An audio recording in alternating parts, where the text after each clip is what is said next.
Abanderados 10º aniversario Uniradio Jaén. Nuestra identidad, nuestras credenciales.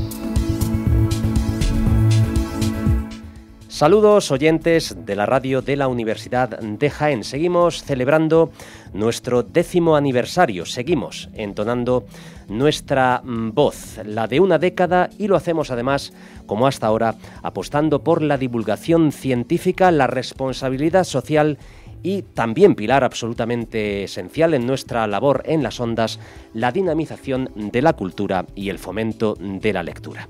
Siguiendo con nuestras entrevistas a abanderados y abanderadas, referentes dentro de los distintos ámbitos que conforman los escenarios de nuestra labor diaria aquí en la radio universitaria, en esos escenarios de desarrollo y visibilización de nuestra emisora, pues en este mes de mayo concretamente vamos a hablar con dos abanderados que representan sin lugar a dudas la esencia de la investigación como forma de vida, dos personas cuya incansable labor las ha llevado a erigirse, quería decir, en referentes máximos, no solo en lo que respecta a su labor profesional, sino también desde el punto de vista humano. Uno de ellos es Francisco Esteban, profesor de Biología de nuestra universidad, de la Universidad de Jaén, y el otro, nuestro otro referente en este caso, ella, ¿verdad?, es nada más y nada menos que Pilar Pedraza.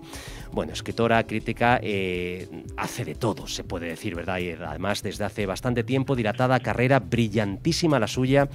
Un referente, como digo, no solo dentro del ámbito de la investigación, sino también en el ámbito del arte y en tantos ámbitos, y que además siempre nos recibe con muchísima afabilidad, con muchísima generosidad. Hemos hablado con ella sobre cine, sobre literatura, sobre mitos, sobre tantas cosas que bueno, siempre nos enriquecen. Pilar, ¿qué tal? Bienvenida de nuevo a las ondas de Uniradio Jaén. Pues muchas gracias. Yo encantada de estar con vosotros una vez más, porque siempre es para mí un gusto especial hablar con vosotros y contigo.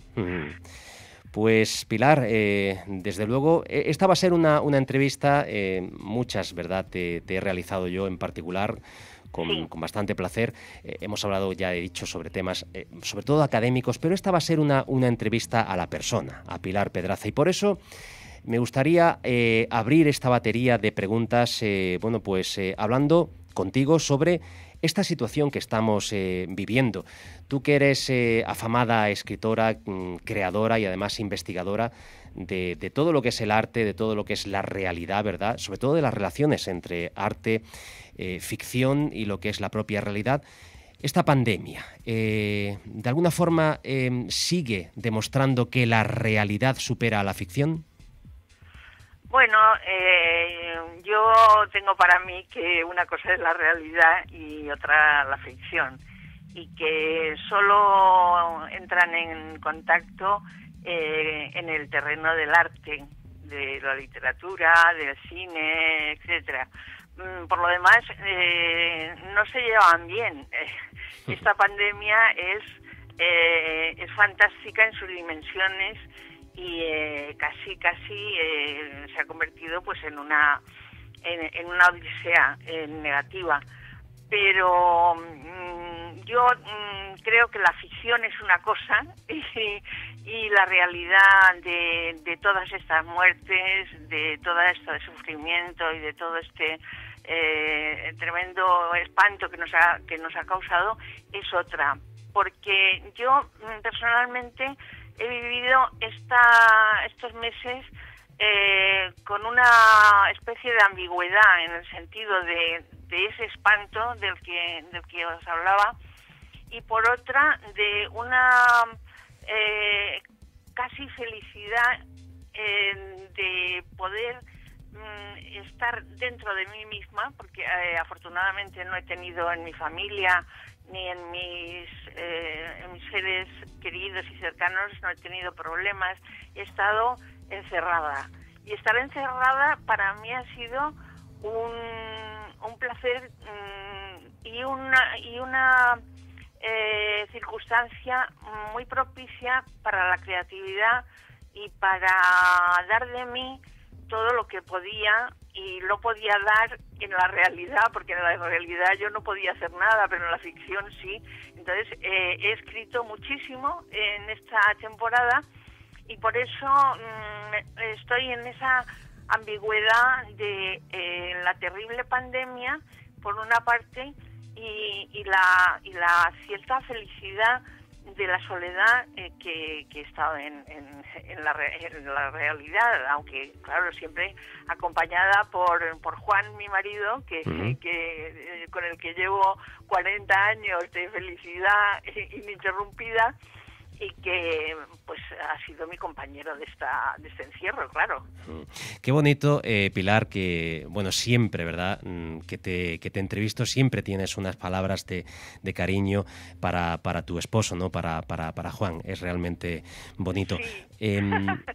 El caso es que una pluma incansable como la tuya, desde luego tú has hablado, ¿verdad?, de esta pandemia como situación, pues también tiene esa lectura positiva, situación propicia para la creación. ¿Cuáles son, en tu caso, cuáles son los momentos del día en los que prefieres abandonarte a esa inspiración, a esas musas? Sí, bueno, el mejor momento del día para mí, en esta temporada, para crear y para tener una especie de salida del inconsciente, del sueño, hacia una realidad que me permite trabajar, es la mañana. En estas mañanas de la pandemia yo he dado mucho de mí, he sido muy creativa con las letras y con los ordenadores y luego por la tarde pues ha habido pues una especie de bajón, pero de bajón también muy bueno, porque me he dedicado a ver películas, por ejemplo, que me estaban haciendo falta para mi creación matinal, y en ese sentido pues me he repartido muy bien el trabajo, porque yo soy muy organizada, trabajo mucho y además no creo mucho, creo en la inspiración, pero no creo en ciertas fantasías de los escritores, de quienes crean a los escritores, ¿no? Y bueno, yo soy una trabajadora y una curranta, eso es que te lo digo con seguridad. ¿Y tú cuentas historias para entretener o para no dormir?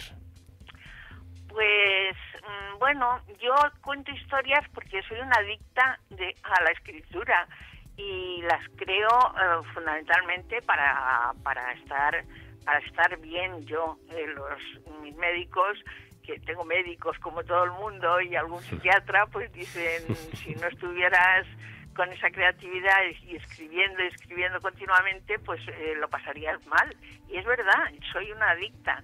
Y en ese sentido, pues para mí gran parte de la vida es escritura y lectura y conocimiento, y esas son las bases en las que yo fundamento mi felicidad, porque yo soy muy partidaria de la felicidad, a pesar de que la realidad, como de la que estamos hablando, la realidad sea mala o sea incluso mediocre o gris, hay siempre un reducto de felicidad que debemos incrementar y conservar los seres humanos, aunque estemos en la peor de las situaciones. Siempre la tendencia mía, que es una tendencia pues no más budista que católica, es hacia una serenidad y felicidad, y eso es lo que siento en este momento. No sé si he contestado a tu pregunta. Sí, totalmente. Pilar, ¿tú qué es lo que sientes cuando ves todos tus libros, verdad? Porque son varias las librerías que podemos visitar en el territorio nacional, incluso allende las fronteras. Vemos los libros de Pilar Pedraza, todos ellos alineados, ¿verdad? Como reclamo para los lectores ávidos de encontrar pues esas aventuras que tú creas. ¿Qué es lo que tú sientes? ¿Qué es lo que siente Pilar Pedraza cuando ve todos esos libros, esos escaparates llenos con tus obras? Pues siento que mi felicidad que comentaba antes, pues se incrementa en el sentido de que cuando yo muera, pues estarán esas obras hablando mis palabras, y habrá pues a veces alguien que leerá lo que yo escribí y cuando estaba viva, y en ese sentido hay una relación entre la vida y la muerte, una relación de felicidad también, y sobre todo, bueno, en mi casa sí, tengo todos los libros en orden y tal, y me da mucho gusto ver que hay tantos y que se van incrementando, pero sobre todo me ha causado una sensación de gran de entusiasmo. Alguna biblioteca latinoamericana y sobre todo mexicana que también los tiene, y amigos mexicanos y colombianos, pero mexicanos sobre todo, que me siguen apasionadamente, y eso pues me llena también de una felicidad que no solo es temporal, de vida y muerte, sino también espacial, de decir, estoy escribiendo ahora las nocturnas y las va a leer pasado mañana mi peña mexicana. Entonces, es muy bonito porque es muy muy muy vivo, ¿no? Es estar vivo. Pilar, ¿tú crees que el fantástico sigue siendo un género denostado o por el contrario cuenta ya con suficiente, digamos, predicamento y aproximaciones que lo dignifican dentro del ámbito científico? Pues mira, dentro del ámbito científico no lo dignifica nadie, porque, bueno, dentro del ámbito académico, digamos, más que científico, porque es un género que nació siendo pobre y ha seguido siendo pobre dentro de su gran riqueza interna, ha seguido siendo poco considerado socialmente por las élites y siempre poco vendido en el sentido de marketing, no de venta de monedas, sino poco vendido como un género culto. Y en realidad lo es. El fantástico es un género muy culto que tiene también pues su parte de género basura, como todos, pero que en realidad es los grandes de la literatura fantástica siempre han sido personas muy cultas y muy capaces de trascender la realidad, pero de estar en ella también, y en ese sentido, pues, bueno, realmente a los que somos amantes de estos campos, más que géneros, son campos en los que lo imaginario o lo sobrenatural o lo fantástico predomina más que un género, porque lo de los géneros habría mucho que comentar sobre ello. Es más bien una tendencia, y la tendencia hacia lo fantástico, hacia trascender el realismo, no la realidad, sino el realismo, pues es algo, es tremendamente loable, y hay pues muchas grandes figuras que lo han amado apasionadamente y que lo han difundido, pero no lo bastante como para constituirlo en un género de consumo masivo, y eso ha hecho que, bueno, pues que lo fantástico sea visto por la academia, no por el público, porque tiene público, sino por lo académico, como con un poco de recelo, y un recelo que se está pasando ya, porque ahora ya yo he estado ya en tribunales de tesis doctorales sobre vampirismo, sobre mujeres fatales, sobre vampiras, y he participado en un acto académico en el que se ha dado pues una nota a un señor o señora que ha hecho un trabajo sobre eso. Eso es bueno porque coloca a lo fantástico en una situación de normalidad académica, pero siempre habrá seguramente un cierto rechazo.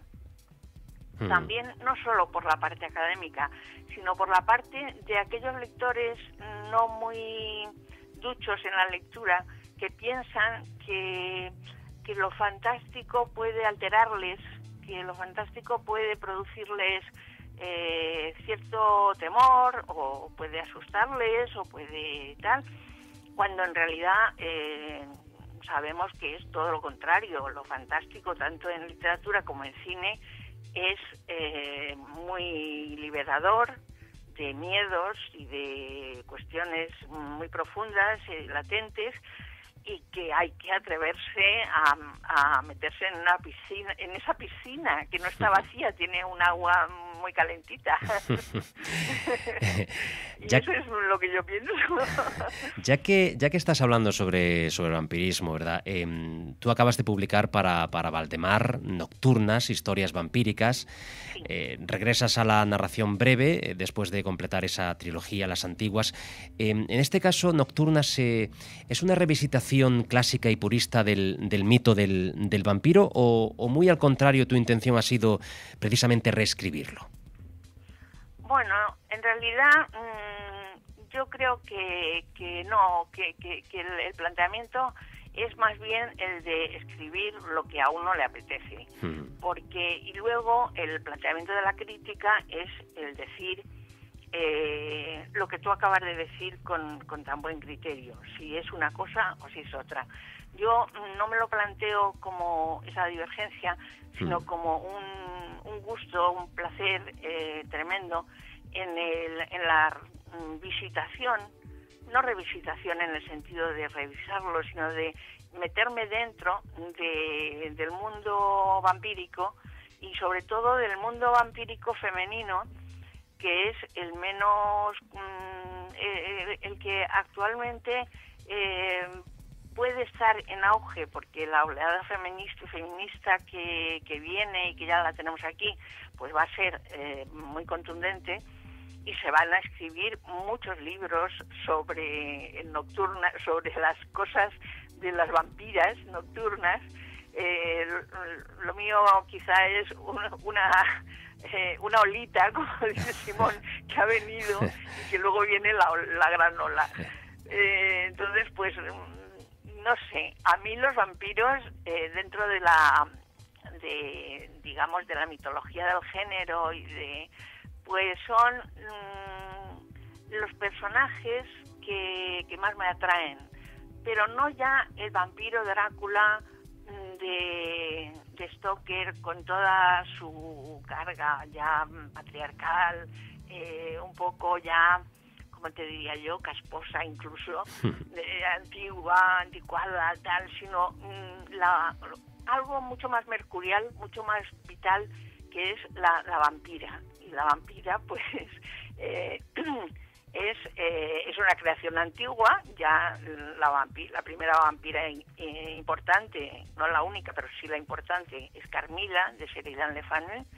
Y a partir de ahí, pues, de la lectura de Sheridan Le Fanu y de otros y otras escritoras, a mí se me ha ido abriendo camino en mi creatividad la figura de la vampira, que no es el vampiro patriarcal, feudal, que tiene a todos, incluidos los gitanos de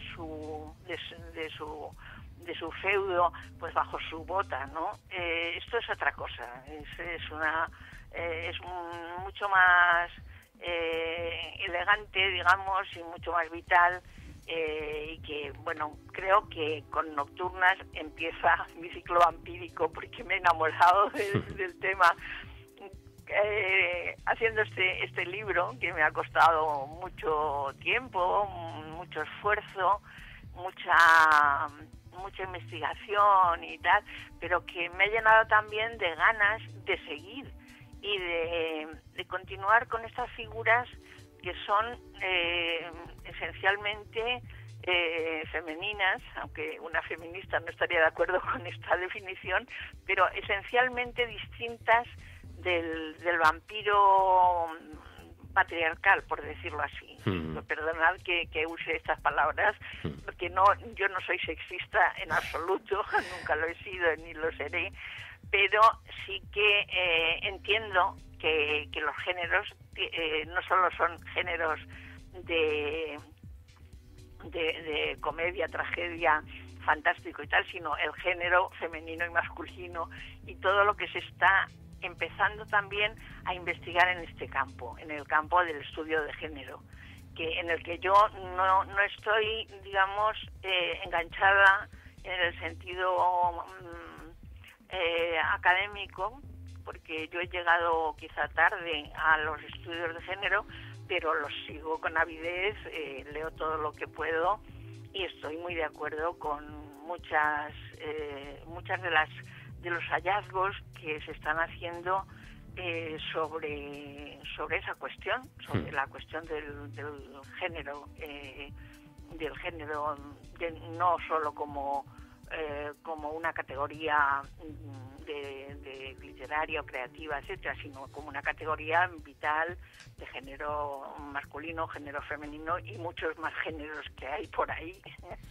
Pues vamos a hablar, si te parece, Pilar, sobre ese otro proyecto en el que estás enfrascada ahora mismo, algo que a cualquiera, y vas a entender perfectamente el guiño, algo que a cualquiera, digo, le haría perder la cabeza, ¿no? Sí, ¿me preguntas o me lo dices? Te pregunto y te lo digo porque me consta que estás investigando, ¿verdad?, sobre una cuestión que además también tiene mucho que ver con alguno de los relatos de Nocturnas, ¿verdad? No sé si te ha llevado precisamente Nocturnas a este nuevo tema, ¿verdad?, de la guillotina. De la guillotina y de las guillotinadas. Efectivamente. Es lo importante en lo que estoy haciendo. Sí, efectivamente estoy terminando un libro de pequeño formato que se llama Guillotinadas y Maravillosas, que trata fundamentalmente sobre las mujeres guillotinadas en la Revolución Francesa y luego el paso a la figura de la maravillosa o la divina, tipo Madame Recamier, Madame de Staël, etcétera, que no fueron decapitadas y siguieron otras vías dentro del protofeminismo. Es un libro que no es literatura de ficción, sino un repaso a las mujeres históricas que efectivamente vivieron la Revolución Francesa, perdieron en ella su cabeza por estar en uno u otro bando de la revolución, fueron guillotinadas y que realmente no se conocen bien académicamente. Yo creo que mis compañeros, y que me perdonen, de historia moderna o contemporánea, no podrían a lo mejor enumerar más de 3 de las mujeres que fueron decapitadas por protofeministas en la Revolución Francesa. Y a mí me salen 13. 13 son muchas. Y entonces el sentido que tiene mi libro es el de rescatar estas figuras que son auténticas, de las que se conoce algo, no mucho, porque no están empiezan a estar investigadas, pero algunas de ellas están investigadas por materia de sus maridos, porque sus maridos fueron revolucionarios y ellas les ayudaron, y los historiadores se han fijado en los maridos, no en ellas, que también fueron a la guillotina. O sea que es una cuestión de historia, pero también fantástica, en el sentido de decir, bueno, estas mujeres, ¿por qué se las ha olvidado? Y no es un reproche a la historia tradicional ni a nada, simplemente ha sido así. Y lo que me interesaba a mí en este librito, que es como de divulgación feminista, aunque también es un libro pues escrito con un amor literario, digamos, pues es sacar a flote a estas figuras que fueron mujeres luchadoras y mujeres en pro de los derechos de la mujer, etcétera, o de la revolución simplemente, o amazonas de la patria, que tuvieron un final tremendo, y que se les ha olvidado, pobrecillas. Pues yo lo que hago es sacarlas a colación, buscar hemos buscado en mi equipo y yo pues unos retratos de época, de la mayoría de ellas hemos encontrado algunos estupendos para poner en el libro, junto con la biografía y los temas de cada una de las mujeres, y bueno, pues hacer una cronología de la Revolución Francesa desde el punto de vista de lo que hicieron las mujeres, no solo de los acontecimientos que todos sabemos, sino de aquellos en los que hubo mujeres, pero no salen a colación en los libros de historia. Y estoy terminando este libro. Me falta el retrato de una señora que no lo consigo en ningún sitio porque no ha sido conocida hasta los años 60, no se conocía, y era esposa de un revolucionario conocido, pero a ella no se la conocía.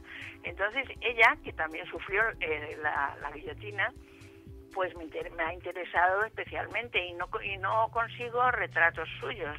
Lo que haré será seguramente poner alguna caricatura de prensa, porque estamos también manejando prensa de la época y cartas y demás, y poner alguna caricatura de la prensa que se reía en su época, se reía de los clubs de mujeres, de lo que las mujeres querían aportar a la revolución y a la política progresista y a la política de izquierdas, y hay caricaturas fantásticas. Entonces pondremos una seguramente, y con eso pues el retrato de una de ellas pues no está, pero está eso.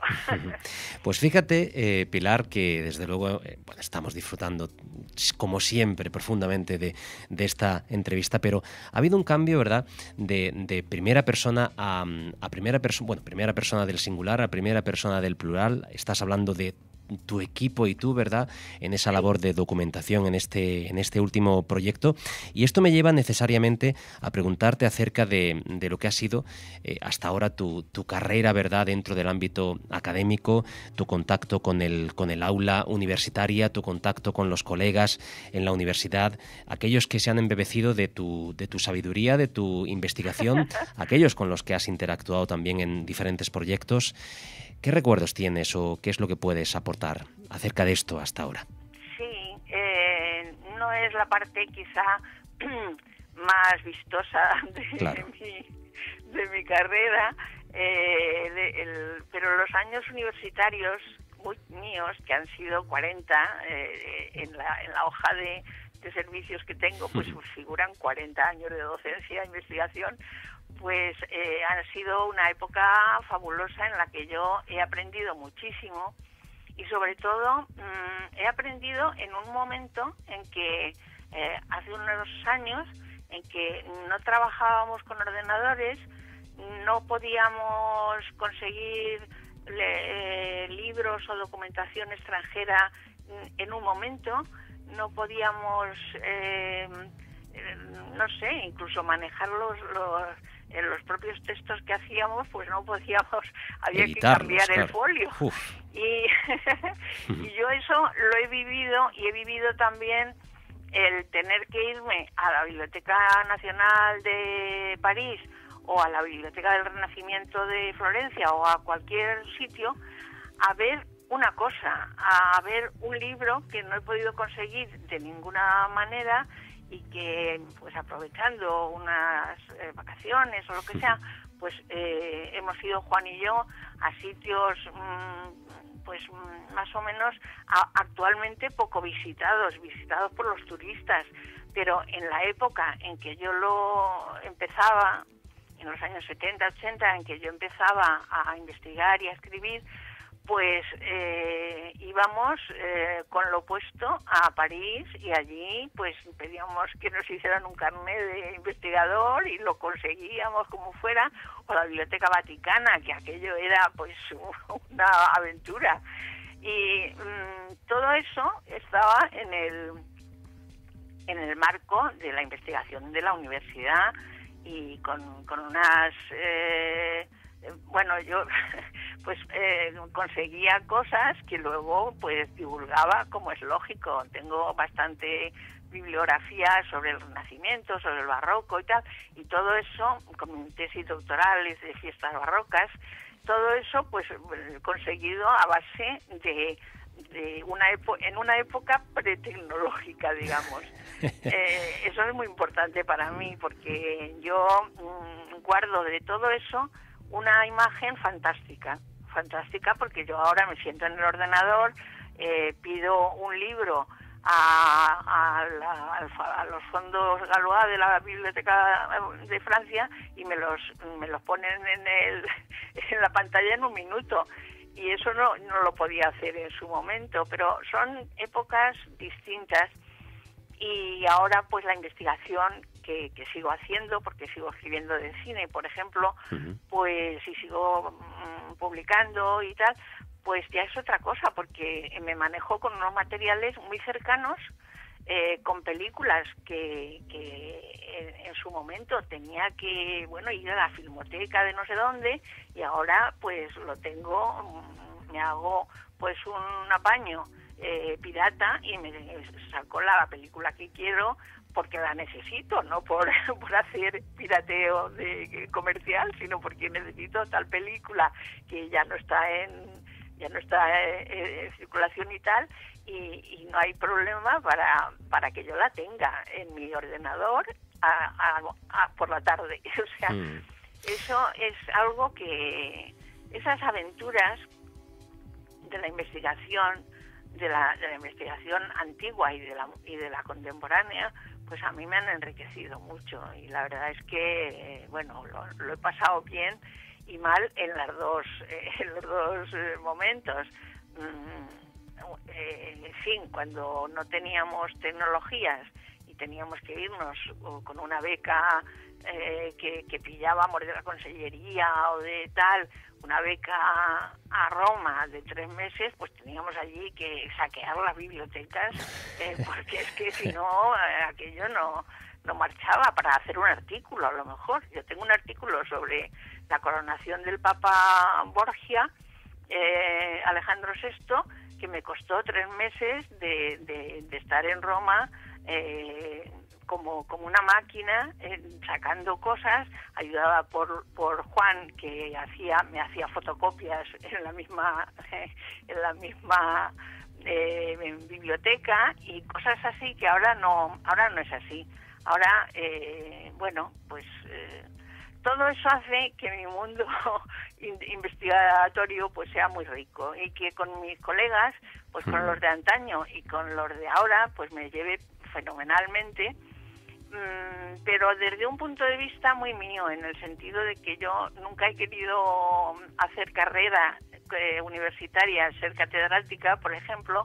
Nunca he tratado de hacer una carrera. Yo soy profesora titular, numeraria y toda la pesca, pero no he sido decana ni he sido tal, porque no me ha interesado, porque no.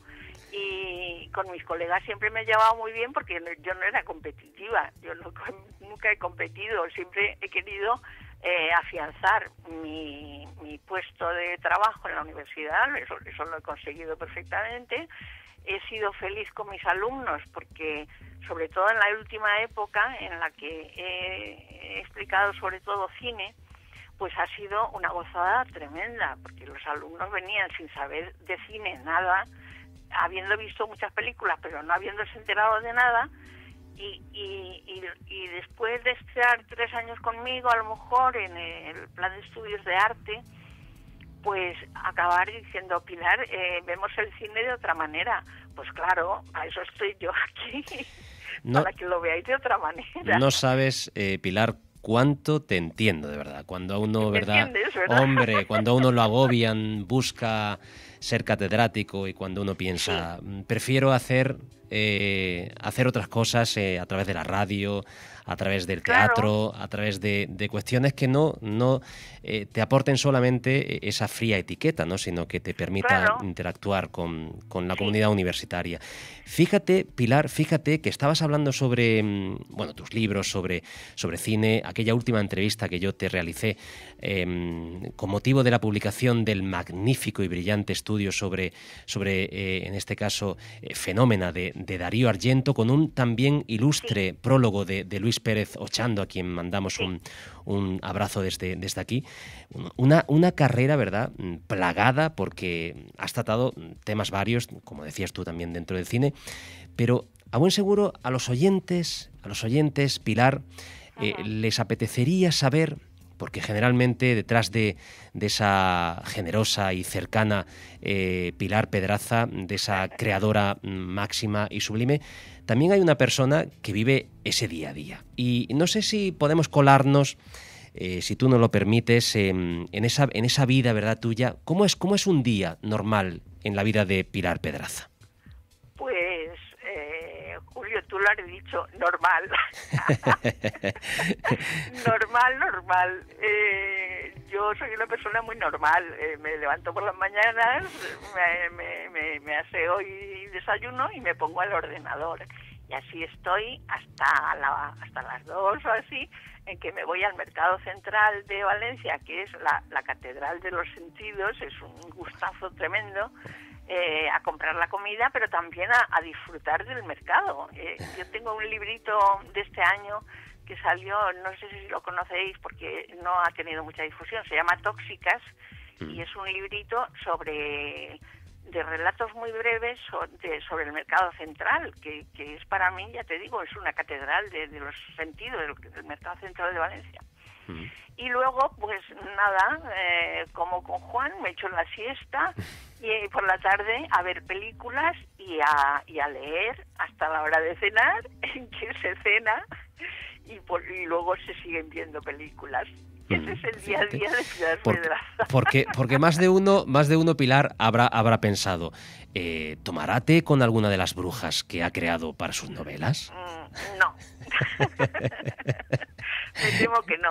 Yo tengo amigas que en el fondo son muy brujitas, pero que en la forma son como yo, muy normales, y hablo con ellas por teléfono, tomo algo, tal, pero digamos que mis heroínas, tanto las de la mitología como las del fantástico, están dentro de mí. Yo puedo hablar con ellas cuando quiera y puedo meditar y irme a sitios que tal, pero sin moverme de mi sillón, ¿sabes? Mi vida es normal y luego mi espíritu pues es como yo lo quiero que sea, y en ese sentido pues la meditación yógica y ciertos conocimientos así más tal, que sería muy largo de explicar, me han ayudado mucho, porque yo pues sí, soy capaz de, sin moverme del sitio y sin faltar a mi cronología diaria, pues de irme a Transilvania y estar allí un rato con Nadia Romanescu. Yo quería preguntarte ya, evidentemente en un apartado más figurativo o metafórico incluso, o quizás hiperrealista, podríamos decir, ¿no? Ya que hablamos de brujas, ¿hay demasiadas cazas de brujas a diferentes niveles en nuestra sociedad? Pues en la sociedad hay todo tipo de males. Uno de ellos es el de la caza de brujas, efectivamente. Bajo la forma de la censura. Y la censura, pues, siempre ha sido, pues, más o menos parecida. Yo, cuando daba clase, explicaba mucho el código Hays para que supieran los chicos qué era la censura realmente en el cine y cómo, en fin, los aspectos súper negativos de la censura, y también cómo los artistas se las arreglaban para hacer obras maestras sin mucho problema. O sea, entonces, en ese sentido, yo veo que, bueno, como estamos en una sociedad tan retrógrada y tan poco no sé, tampoco abierta a las cosas del progreso, pero del progreso me refiero al progreso intelectual y en fin, y espiritual, y pues hay mucha censura, pero es una censura que pues tiene dos vertientes, una más secreta, digamos, más extendida en la sociedad, y otra que es de circo, y la censura de circo la tenemos en España muy a mano, ¿no? Censurar a un rapero por la letra de sus canciones, o a las señoras que van, a las chicas que van a las procesiones del coño insumiso, pues me parece que es un tipo de censura circense que no sirve para nada y que encima crea pues malestar y tal. Yo no censuraría nada, salvo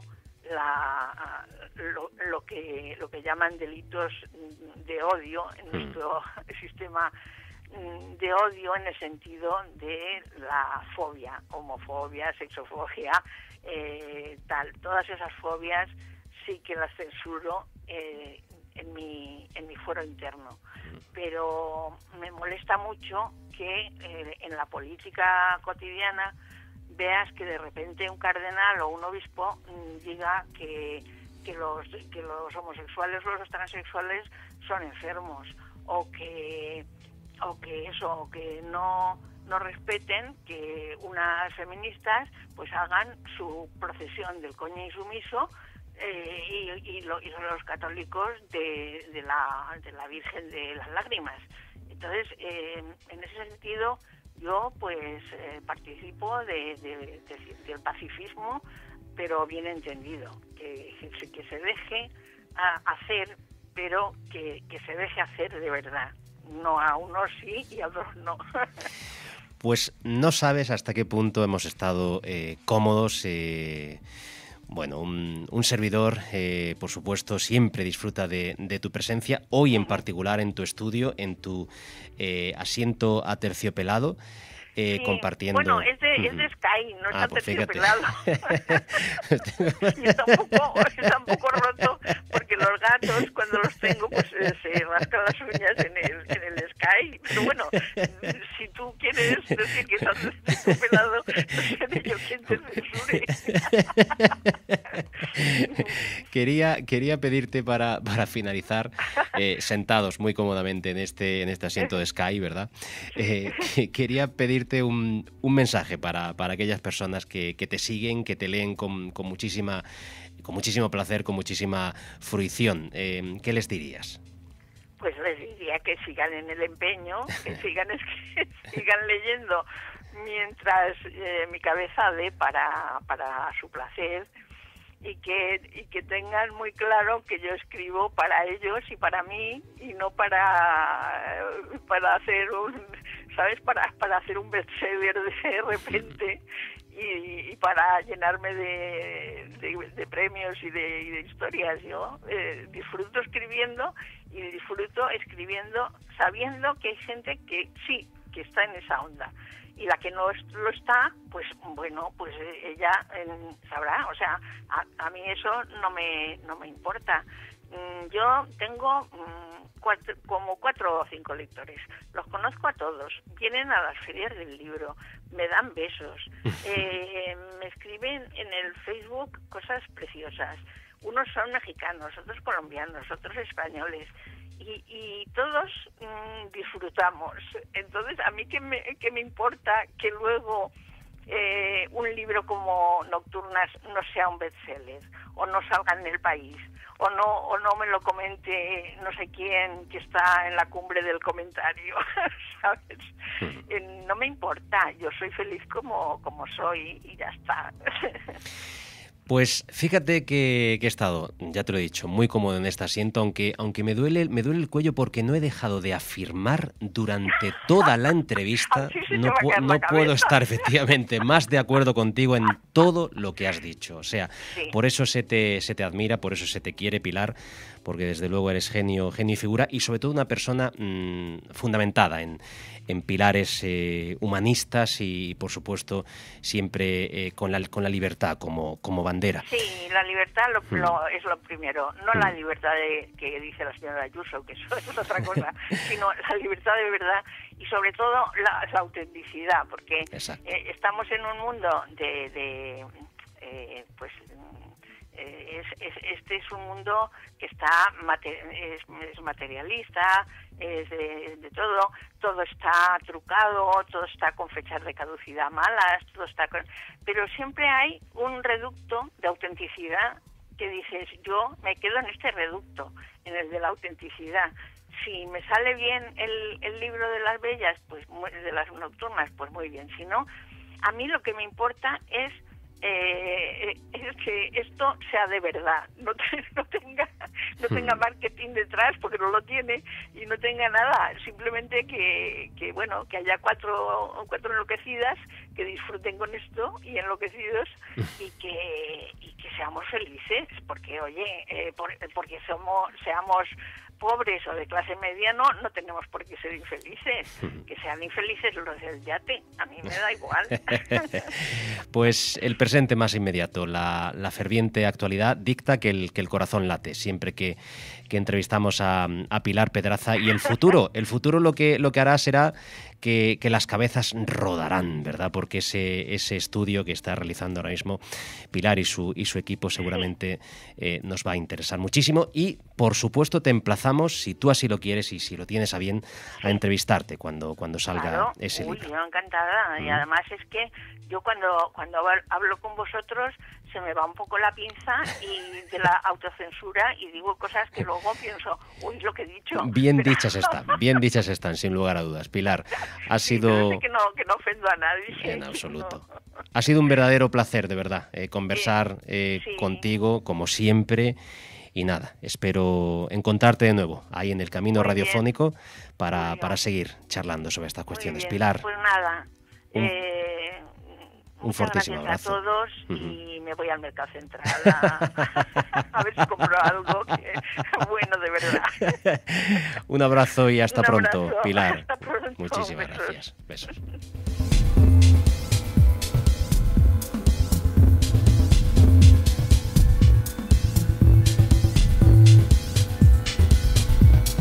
Décimo aniversario Uniradio Jaén.